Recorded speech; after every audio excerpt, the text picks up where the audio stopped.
cosas que la pena no valdrá.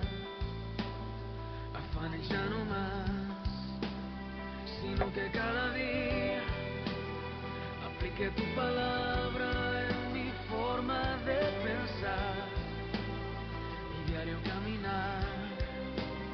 Dios mío, yo quiero corresponder al amor que tú me das. Quiero amarte de verdad en mi diario caminar, y cuando tú regreses me encuentres haciendo tu voluntad.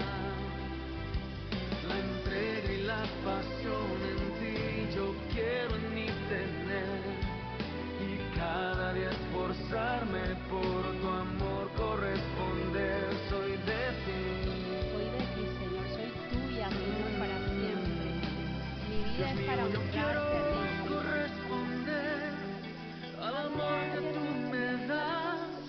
Quiero amarte de verdad en mi diario caminar, y cuando tú regreses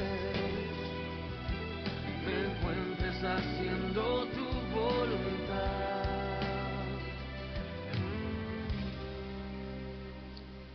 Papá, en el nombre de Jesús, ponemos delante de ti este tiempo, Señor, de recibir tu palabra. Oramos, Señor, que tu palabra, Señor, llegue a nuestro corazón y haga una obra contundente. Te pedimos, papá, en el nombre de Jesús, que podamos tener la reverencia, Señor, para escuchar tu voz, escuchar tu palabra, Señor, y para tomarla con confianza. Te pedimos, papá, en el nombre de Jesús, que tú nos lleves, Señor, en estos minutos, Señor, abras nuestra mente y nuestro corazón, y que tu palabra nos lleve a tomar las decisiones que corresponde para este día. Te damos gracias, papá, y que toda la gloria y que toda la honra sea para ti, en el nombre poderoso de Jesús. Amén. Y bueno, durante estas semanas, ¿verdad? Este mes y un poquito más, hemos estado hablando del libro de los Salmos, y ha sido maravilloso porque obviamente, por lo menos las mujeres que hemos estado estudiando la palabra todos los días estudiando los Salmos, creo que hemos podido ahí como almacenar una riqueza maravillosa que viene a través de las Escrituras. Y hoy, bueno, también vamos a estar hablando acerca del Salmo, el Salmo capítulo 92, versículo del 12 al 15 específicamente. Salmo capítulo 92, versículo del 12 al 15. Y si alguien no tiene Biblia, le podemos dar una, porque sería maravilloso que pudiéramos leer de manera textual el texto y mirar las cosas maravillosas que el texto nos arroja.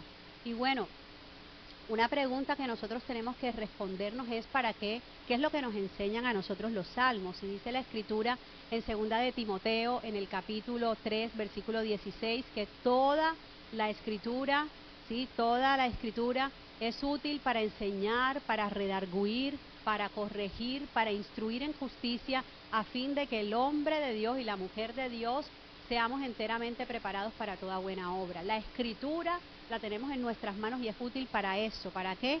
Para instruir, para corregir, para enseñar, para redarguir, ¿verdad? Para que cada uno de nosotros seamos enteramente preparados para toda buena obra. Sin embargo, digamos que los salmos no fueron escritos primordialmente para orientarnos, sino para adorar al Señor, para enseñarnos a nosotros, para llevarnos a nosotros en ese fluir de adoración, de alabanza a Dios, ¿verdad? De comunión con el Señor y de clamor al Señor. Este Salmo, capítulo 92, lo estuvimos leyendo esta semana, el día lunes, creo, y fue en la enseñanza número 22 que tenemos ahí en nuestro cuadernillo de Salmos. Y este Salmo nos habla del hombre temeroso del Señor. Es lo que vemos ahí en el versículo número 1, ¿verdad?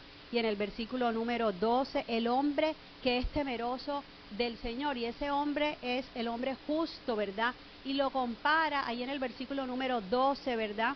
Lo compara al hombre justo. ¿Con qué lo compara? Versículo número 12, léanlo ustedes.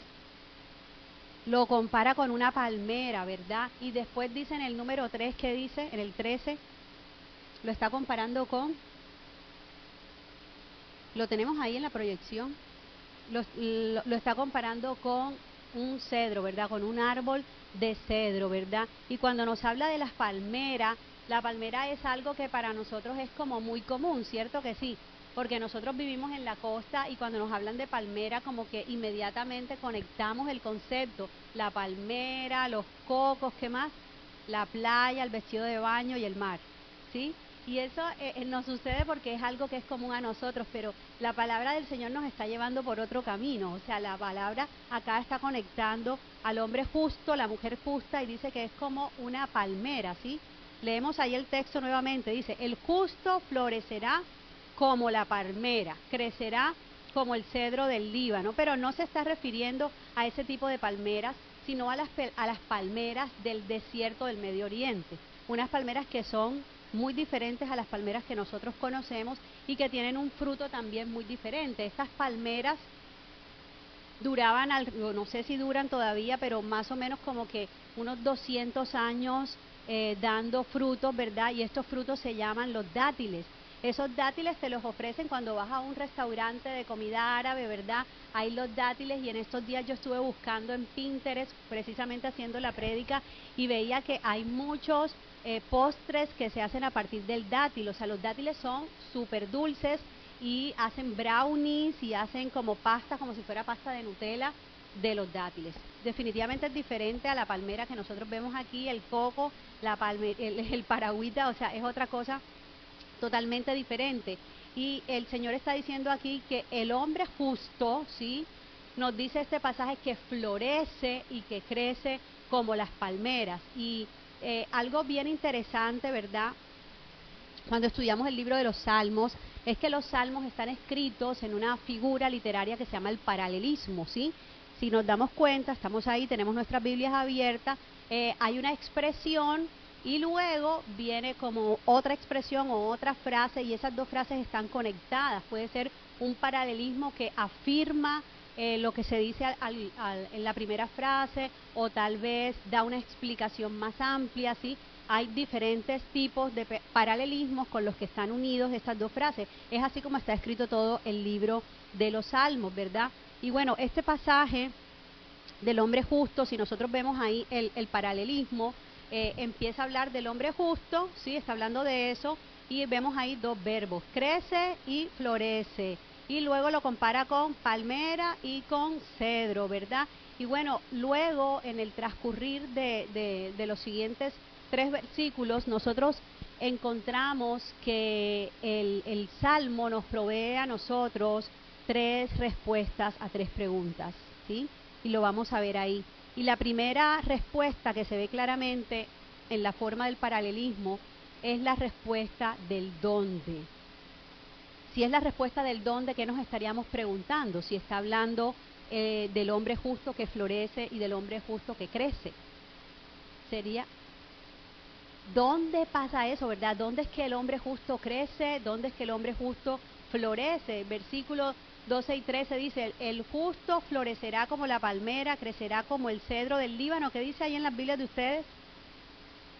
Plantados en la casa del Señor, ¿verdad? Entonces dice después, como está en paralelismo, otra frase más que reafirma la primera. Dice, florecerán en los atrios de nuestro Dios.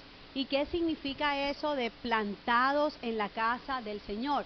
Y hace 2 domingos, ¿verdad? En la predicación veíamos justamente el valor de la casa de Dios, ¿verdad?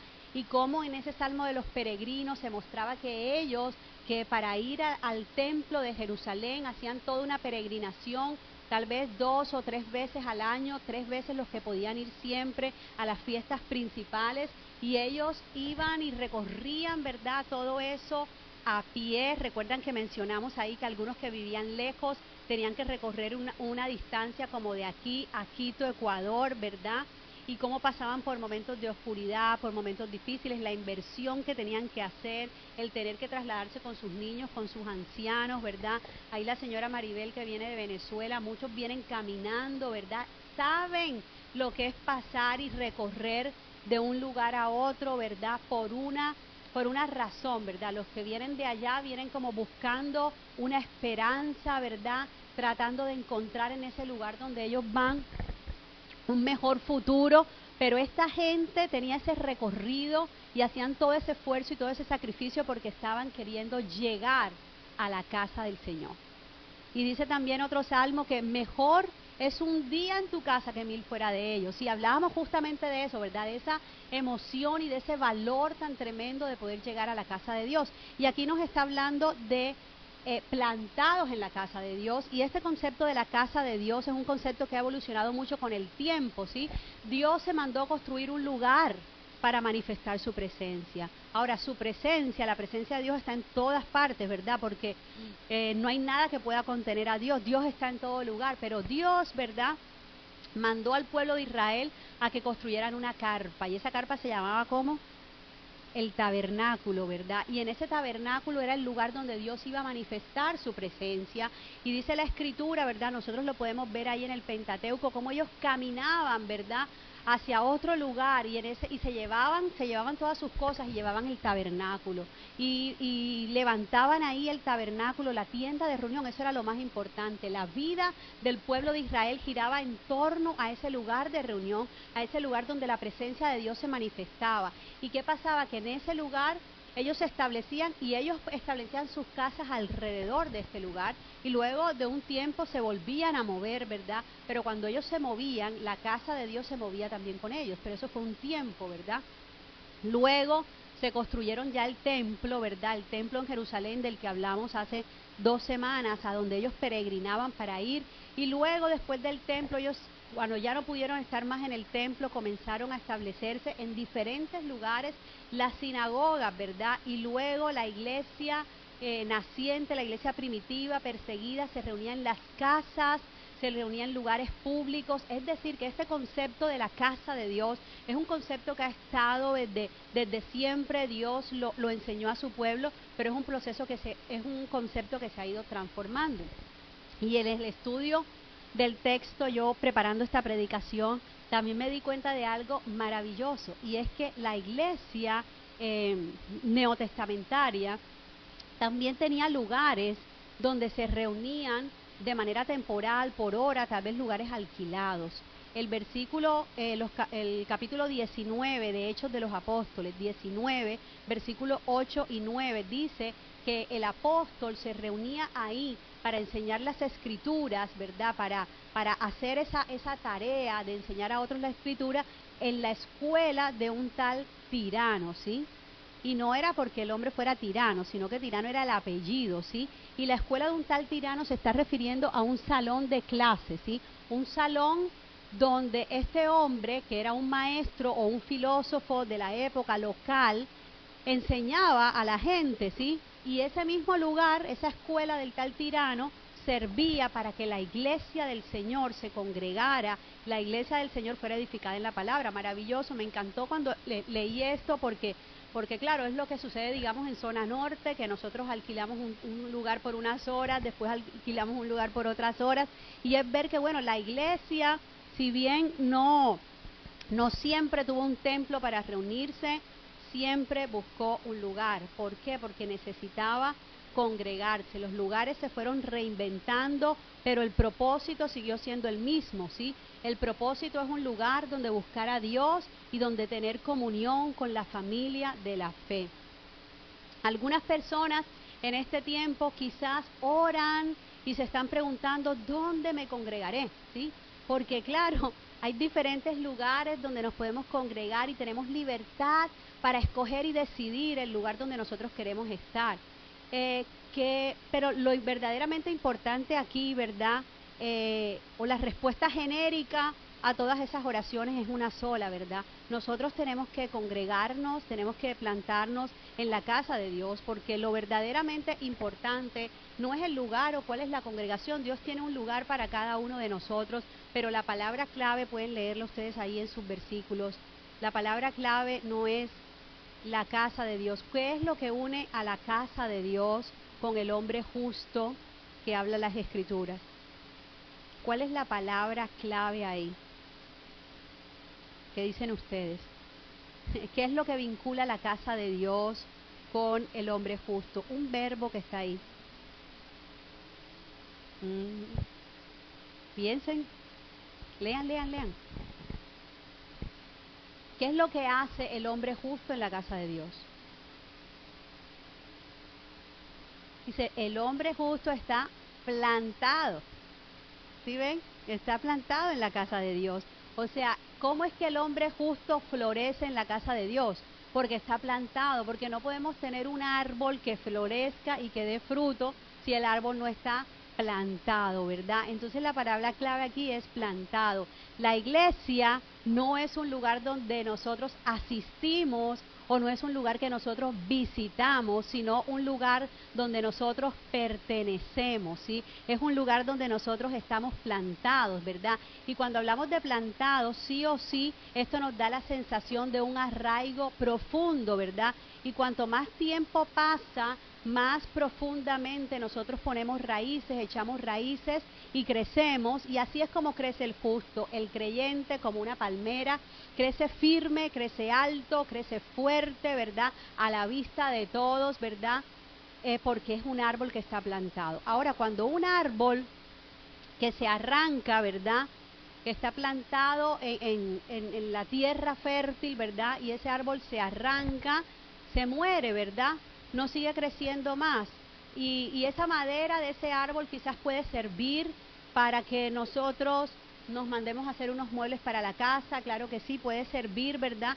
Nos podemos conformar con eso, pero lo cierto es que el Señor quiere que nosotros estemos plantados, ¿sí? Y que nosotros seamos como esa palmera del Líbano, ¿verdad? Que está ahí plantada y se hace fuerte y da fruto y florece, como dice la Escritura. El cristiano se mantiene plantado y crece como la palmera, ¿verdad? Y bueno, yo no tengo autoridad para estar hablando de plantas, ni de plantado, ni de nada de eso, porque a mí todas las plantas se me mueren, ¿sí? O sea, yo he tenido plantas en mi casa que me regalan, ¿verdad? Pero a mí se me mueren. Sin embargo, hace como 2 años más o menos, una amiga, estábamos en la casa de Yacid. Yacid es de zona norte, de la iglesia de zona norte, y estábamos ahí en su casa, y ella tiene unos cactus maravillosos, creo que se llaman de otra manera, estos que son redondos, o sea, que son como redondos, así, redondos, supremamente hermosos. Yo dije, wow, me encanta ese cactus. Y Alexandra le arrancó un pedazo al cactus y me lo plantó en una pequeña maceta en mi casa, y ella me dijo, este no se te va a morir, es sencillo, tú solamente vas a coger con una cuchara, y me dio todas las instrucciones, cuánta agua, cada cuántos días, no se te va a morir, no se te va a morir. Y entonces, bueno, el cactus efectivamente no se me estaba muriendo, no, floreció. Demasiado lindo, porque empezaron a crecerle otros circulitos así, otros y fue súper lindo. Entonces Alexandra regresó a mi casa después como de un año y vio que el cactus estaba maravilloso y me dijo, este cactus hay que trasplantarlo, ¿sí? Porque si él se queda acá, ese cactus no va a seguir creciendo y no va a dar fruto, ¿sí? Pero si lo trasplantamos a otra tierra y otra maceta más grande, el cactus va a seguir creciendo. Entonces ahí es donde vemos, si el cactus yo lo dejo ahí, se queda, no da más fruto, ¿verdad? Porque no era la tierra adecuada, y ella me lo trasplantó, ella misma trajo la maceta de su casa más grande, el día de su mudanza me trasplantó el cactus y el cactus empezó a crecer. Era una cosita así, pero ya después era como de este tamaño, estaba creciendo, y llegó la Navidad. Entonces en la Navidad yo tuve que sacar el cactus a la puerta de mi casa, afuera, en el pasillo, porque necesitaba, adivina qué, poner el árbol de la Navidad. Entonces necesitaba el espacio y puse el cactus afuera, ¿verdad? Pero imagínense lo que pasó, esa fue mi primera vez que una planta me creció y era hermoso y estaba ahí en mi casa. Pero resulta que nosotros tenemos unos vecinos, sí, que viven en el segundo piso. Ellos son unos vecinos maravillosos, una gente de Dios especial, pero tienen un gato, sí, y el gato se le dio por orinarse en el cactus, sí, me contaminó la tierra y el cactus murió y desapareció. ¿Qué les parece? Aquí está Pamela, ella es la mamá de ese gato. Y ahí, hasta ahí llegó el gato, ¿verdad? Y esa, hasta ahí, no, el gato sigue por ahí orinando otras casas, pero hasta ahí llegó mi cactus, ¿verdad? Hasta ahí llegó el tiempo. No es la voluntad de Dios, ¿verdad? La voluntad de Dios es que nosotros estemos plantados en la casa del Señor, ¿verdad? Y que en ese lugar nosotros podamos crecer. Ahí plantados florecemos. Dice la Escritura, ahí mismo, el mismo salmo que estamos leyendo, pero el versículo 7 ¿Qué dice el versículo 7? Que también el impío florece. ¿Sí dice eso? Versículo 7, ¿qué dice? Así es, el impío florece como la hierba. Eso es rápido, ¿verdad? Y se ve el jardín así verde y frondoso, pero dice la Biblia, ¿verdad? Que así mismo, ¿qué pasa? ¿Qué dice después ahí? Así es, o sea, hay una eternidad pero de destrucción, ¿verdad? Pero no es eso lo que pasa con los hijos de Dios. Y hay algo que me encanta de este texto, que también lo vi, y es lo siguiente. El texto empieza hablando del justo, ¿verdad? El de ustedes empieza hablando del justo. Si ustedes se dan cuenta, los 3 versículos ese, todos los verbos de ese versículo están conjugados en tercera persona del plural. ¿Sí se dan cuenta? ¿Cuáles son los verbos que dice ahí? Florecen, ¿qué más? Crecen, florecen, ¿qué más? Fructifican, ¿verdad? Estarán, ¿sabes qué? Todos los verbos están conjugados en tercera persona del plural porque da la sensación de que los justos crecen, plantados en la casa del Señor, pero crecen juntos. Esto no se trata de que yo crezca, es que crecemos, ¿verdad? Fructificarán, crecemos juntos, ese es el plan de Dios, ¿verdad? Como iglesia, no es el crecimiento de uno solo, es el crecimiento de la comunidad, es que crecemos todos juntos, exacto, es lo que estaba leyendo ahí, Merce, florecerán, crecerán, fructificarán, ¿verdad? Es juntos, es la manera de Dios. Y bueno, esta es la primera respuesta que nos da este salmo, ¿verdad? Y es la respuesta del ¿dónde crecen los justos? En la casa de Dios. ¿Y cómo sucede esto? Porque los justos están plantados en la casa de Dios, arraigados en la casa de Dios. Luego vemos en los siguientes versículos otra respuesta, y es la respuesta del hasta cuándo. ¿Qué dice ahí la Biblia? Díganme ustedes. ¿Hasta cuándo crece el justo? Hasta la vejez, y justamente este mensaje le he titulado de esa manera, hasta la vejez, ¿verdad? Y esa es la segunda respuesta que nos da este salmo, la respuesta del hasta cuándo. El justo crece hasta la vejez, darán frutos hasta la vejez. Y bueno, empecé a buscar, ¿verdad?, historias maravillosas de las Escrituras que nos inspiran a nosotros. Dice que Caleb a los 85 años, Josué 14, lo pueden anotar por ahí, Josué 14, versículo 10 al 12, Caleb hasta los 85 años seguía creyendo en las promesas de Dios, y Dios dijo, ¿sabe qué? Dame ese monte que tú me prometiste, porque hoy tengo las mismas fuerzas que cuando recibí la promesa. A sus 85 años, ¿tú qué piensas, Edgar? Estaba ahí diciendo, yo estoy listo para las cosas que Dios quiere, ¿sí? No es que yo me cansé, no es que yo caduqué, no es que a mí se me acabaron las fuerzas, no, yo tengo 85 años y hoy estoy con las mismas ganas, estoy con la misma fe, así que me den ese monte porque yo voy a conquistarlo. Es maravilloso. Luego vemos a Simeón, Lucas capítulo 2, versículos 25 al 32. La historia de Simeón está conectada con la historia de Jesús. Dice la Biblia que Simeón era un anciano justo y devoto que esperaba la consolación de Israel y vio cumplida la promesa al sostener al Mesías en sus brazos. Cuando Jesús llegó bebecito, ¿sí?, a ser presentado en el templo, como era la costumbre, con José y María sus padres, ahí en el templo estaba este anciano Simeón, que había estado sirviendo al Señor toda la vida, hasta la vejez, ¿verdad? Maravilloso. Y en ese mismo lugar se encontraba Ana la profetisa. Ana la profetisa era una mujer viuda, ¿verdad? Una mujer que perdió su esposo cuando era joven. Y ella no se volvió a casar ni se dedicó a ninguna otra cosa, sino que esa mujer dice que adoraba al Señor en el templo con muchos ayunos y oración. O sea, ella se quedó, consagró su vida para el Señor, ¿verdad? Desde la juventud y hasta la vejez, ella estaba ahí, y ella estaba ahí presente cuando llegó también José y María el mismo día con el bebé a presentar el templo. Y bueno, ella habló ahí, era una mujer profeta, ¿verdad? Le dio una palabra de Dios al niño, ¿verdad? O sea, ella tuvo la revelación ahí inmediatamente de que ese niño era el Mesías, ¿verdad? Y le dijo a María también unas palabras tremendas. ¿Saben cuáles fueron esas palabras? Le dijo, en cuanto a ti, mujer, una espada te traspasará el alma. ¡Wow! tremenda palabra, ¿verdad?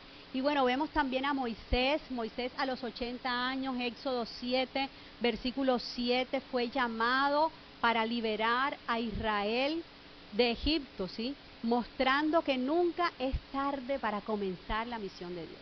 Nosotros sabemos que Moisés fue escogido desde el vientre, desde ese momento cuando él siendo un bebecito fue puesto en la canasta. El llamado de Dios estaba ahí sobre la vida de Moisés. Moisés fue a prepararse en Egipto, sí, fue adoptado y se preparó en Egipto, pero todo eso era parte del plan de Dios, claro que sí, pero el plan de Dios floreció en la vejez. Fue algo precioso, ¿verdad? Entonces, el hombre y la mujer de Dios, ¿verdad?, florecen y crecen, ¿en qué lugar? En la casa de Dios. ¿Y hasta cuándo? Hasta la vejez. Dice la Escritura, siempre estarán vigorosos, ¿verdad? Llenos de salud espiritual y de entusiasmo por la obra. Es la voluntad de Dios que aún pasen los años y nosotros sigamos dando fruto y que el Señor nos ayude, ¿verdad?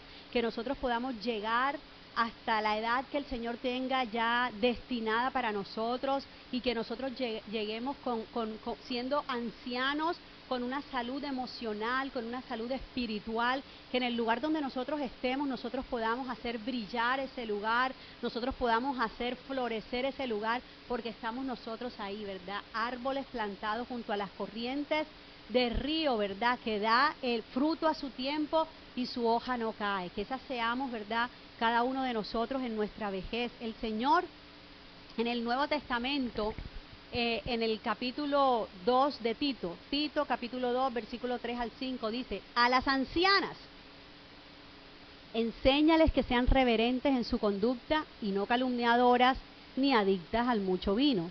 Deben enseñar lo bueno y aconsejar a las jóvenes a amar a sus esposos y a sus hijos, a ser sensatas y puras, cuidadosas del hogar, bondadosas y sumisas a sus esposos para que no se hable mal de la palabra de Dios. Y bueno, pareciera, porque toda carta está escrita por algo, ¿verdad? Pareciera que en este lugar donde Tito era el pastor, las mujeres ya grandes estaban de pronto descarriándose.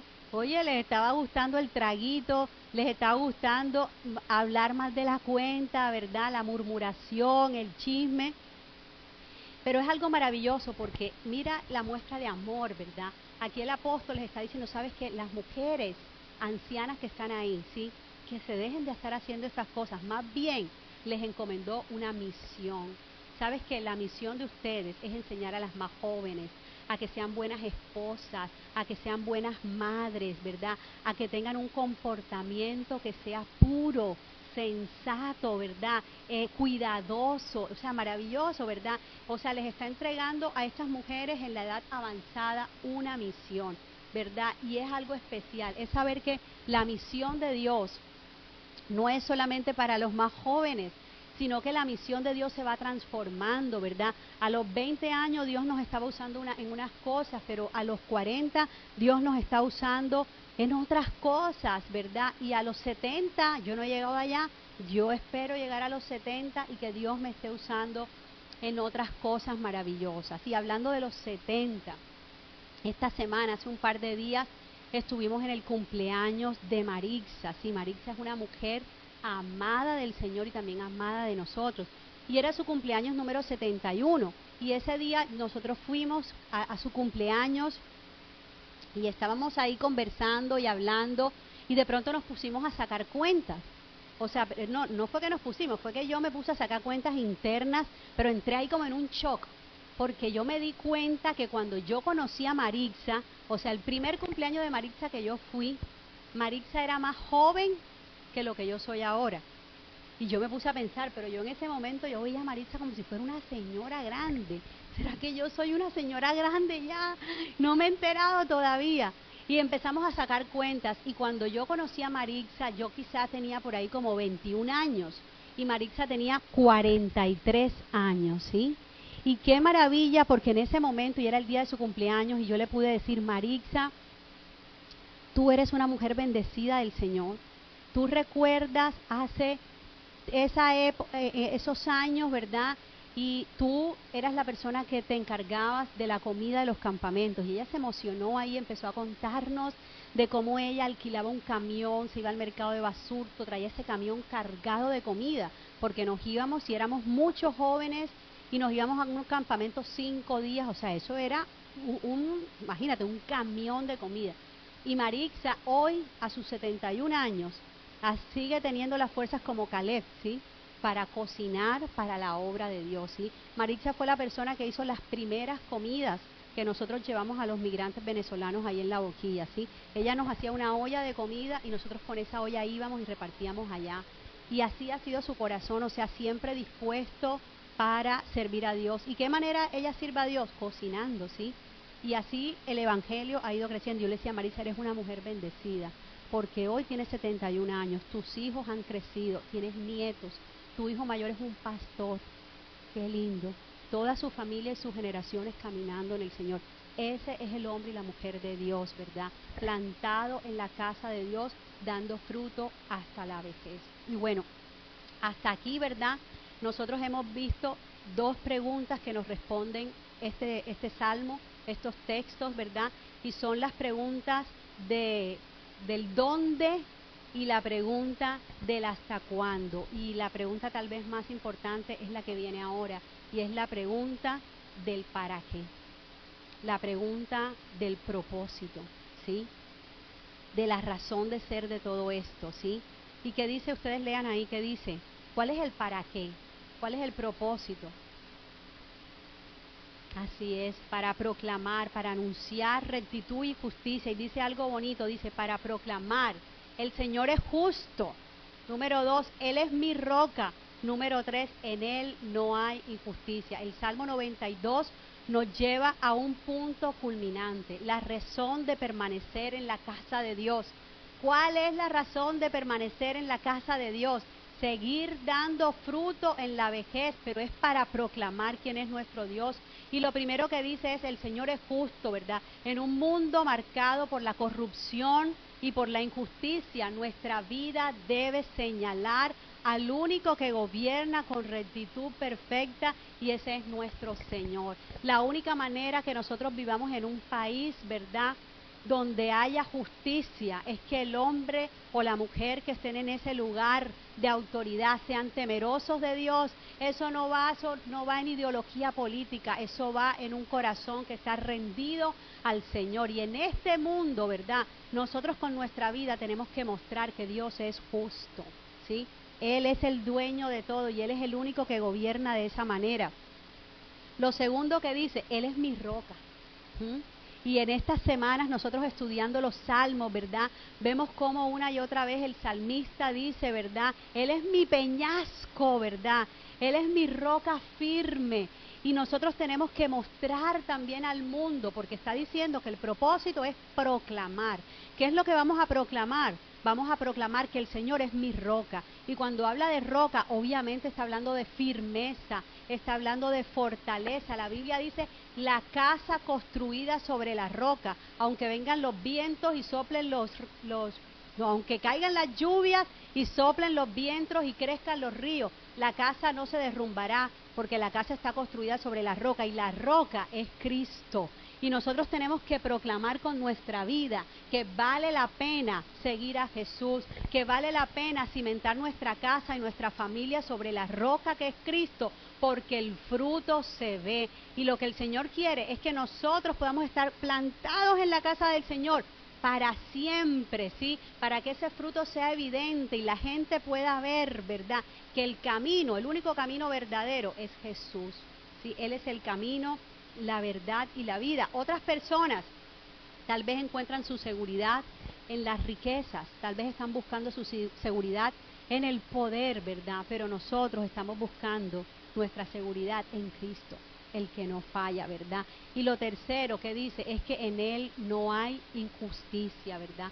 Podemos confiar plenamente en el Señor, aun cuando no entendamos los procesos de la vida.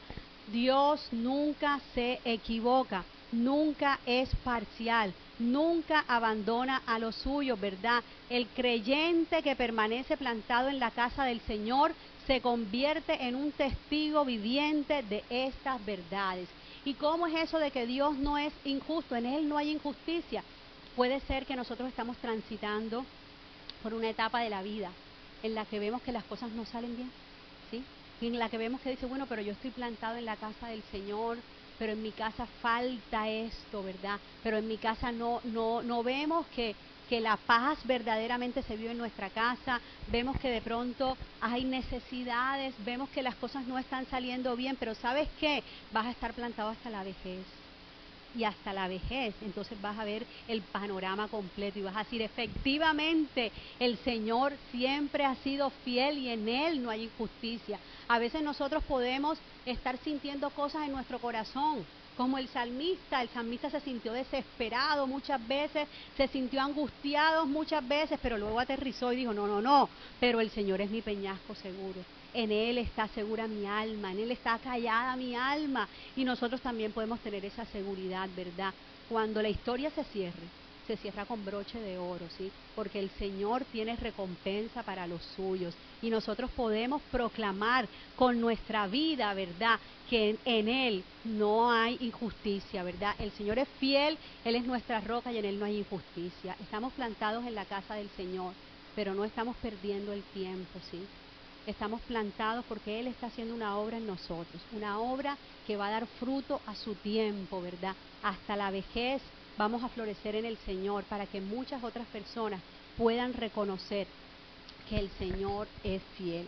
Papá, en el nombre de Jesús te damos tantas gracias por tu palabra, Señor, porque tu palabra es la verdad, Señor, sobre la cual nosotros estamos edificando nuestra vida. Y yo oro en el nombre de Jesús por cada familia que tal vez está pasando por un momento de dificultad, por un momento de tribulación, pero que es una familia que se está manteniendo en la fe, que es una familia que vive en la adoración, que es una familia que tiene la confianza puesta en ti, Señor. Padre, yo oro en el nombre de Jesús, Señor, para que la fe no falte, Señor, para que puedan arraigarse, Señor, en tu casa, para que puedan permanecer en ti, Señor, y para que puedan ver el cumplimiento, Señor, de tus promesas, porque tú dices en tu palabra que no has visto justo desamparado ni su simiente que mendigue pan. Padre, creemos en el nombre de Jesús que tú completas la obra que comenzaste, que tú sanas los corazones, que tú sanas los cuerpos enfermos, que tú prosperas a los tuyos y que tú los llamas para hacer tu obra, porque no hay ninguna cosa más grande que poder servirte a ti, Señor, y que nuestra vida esté de continuo entregada, Señor, para alabanza y gloria de tu nombre. Te damos tantas gracias porque tu palabra hoy abona nuestro corazón, esa semilla de fe que ya ha sido plantada antes, hoy ha sido abonada, Señor, y podemos confiar en ti, Señor, lo que tú harás en nosotros, Señor, no para nuestro beneficio simplemente, no para nuestra comodidad, Señor, sino para que tu nombre sea exaltado y para que muchos otros te conozcan. Te damos muchísimas gracias, Padre Precioso, en el nombre poderoso de Jesús, y todos decimos amén, aleluya.